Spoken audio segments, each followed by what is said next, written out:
Hey guys, it's Kat. Welcome back to my channel, and today I bring you my top books of 2016. Now these are the books that I have read in 2016, not necessarily released in 2016, although most of them were. Pretty sure all of them were released this year.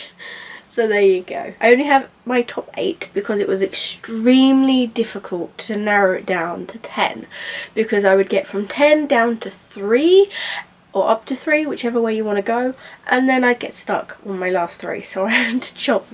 And it was hard to find ones that really stuck in my mind, because there were so many good books, but not all of them were my favourite, if you know what I mean. Like I went through my ratings on Goodreads, and some I rated 5 stars, but that didn't mean that they were really ones that I wanted to put on the list. Or maybe I put 5 stars but actually it was 4.5, and it was really hard. So at number 8 is Gemina by J. Kristoff and Amy Kaufman.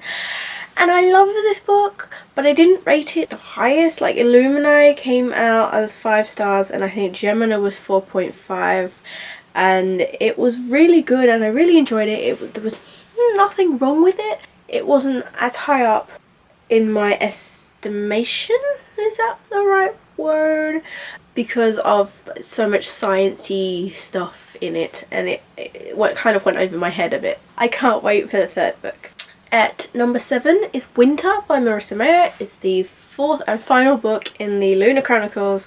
I really enjoyed the Lunar Chronicles. I am really sad that it's over, but I know that there's lots of other things that Marissa's writing. I think I had to put Winter on this list because even though I rated it 4.5 stars, it's still there in the back of my mind. I want to reread the books.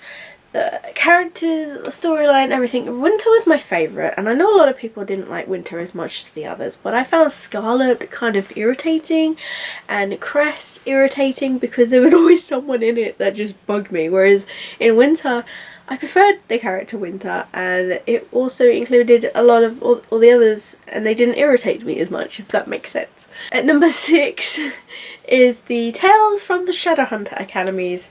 Although they were novellas, I'm counting it all as one because I did read them pretty much solidly one after the other. And now they are in one big hardback. So I'm glad I basically bought these twice, because I bought the ebooks and then I bought these. So I've paid double the money, but they are so good. If you haven't read these, you really should. Even if you've already read Lady Midnight, I mean, I don't blame you. This will definitely fill in a few blanks. At number 5 is Scrappy Little Nobody by Anna Kendrick. It's her autobiography, and I don't read that many autobiographies, but when I do, I love them. I love learning about the actors or singers or whoever I'm reading. I love reading about their lives and how they got to where they are and the experiences they've been through, and it's just so inspiring. I end up finishing it and almost like contemplating my own life. It's really thought-provoking, and her story is just so funny. I really urge you to go read her book. At number 4 is A Court of Mist and Fury by Sarah J Maas. I'm sure you are shocked as to why it's not my number 1. Well, I rated it high, but at the same time, I'm not really sure. I really enjoyed it, but I don't think I enjoyed it as much as a lot of other people. If anything, I kind of got put off by the sex scenes. If there wasn't as much graphic sex scenes in it, I would have definitely high-fived it all the way. But it deserved a place because I felt a bit unfair. Like, I really did enjoy it, and I'm not doing it just to fit in. I did really like it, and I can't wait for the next book. And at number 3 is Queen of Shadows by Sarah J Maas, and this is the 4th book in the Throne of Glass series. I enjoyed the first book, not so much the second book. Air of Fire was friggin' long as fuck, and I enjoyed it, but Queen of Shadows was definitely more my favourite. I liked certain things that maybe other people didn't like, and certain other things I didn't like that other people probably did like, but still, it doesn't matter. It's on my list, and I haven't even read Empire Storms yet because I'm kind of put off by what other people have been saying it's not as good, and saying, I don't know what they're saying. Apparently there's a lot more sex scenes in it, and I'm just, I get that Sarah J Maas likes to write sex scenes, but especially for a series that originally was a young adult series. It's kind of not very tasteful in my mind. I don't know. I'd rather skip over them, which I plan on doing, but the last book comes out, what, next year sometime? So, yeah, it'll be interesting to see how it ends up. Number 2 is Heartless by Marissa Mayer. I just adored this book. I love Alice in Wonderland anyway, and when I heard that she was releasing this book, I was like all over it.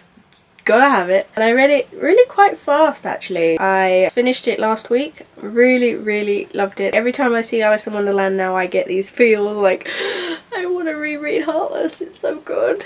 And number 1, numero uno, has to be Lady Midnight, because I can't think of anything else to put for number 1. There were a few others that were really battling for number 1, but because Cassie Clare writes my favourite books, I have to put it number 1. I'm sorry, I do. And I know it's probably cliche and predictable, but I don't care because I love Lady Midnight. I want to reread it actually because I've not read it since I first read it, and even though it's definitely like there, I can't wait for Lord of Shadows. That's out in May next year, and I just need it. This is my last video before Christmas, which will be tomorrow because I will be uploading this Saturday. I hope you all have a very nice Christmas, and whatever else you celebrate, I don't know, but I hope you have a great time, have lots of food, lots of presents, just lots of fun, and I'll see you again after Christmas, I suppose. Bye.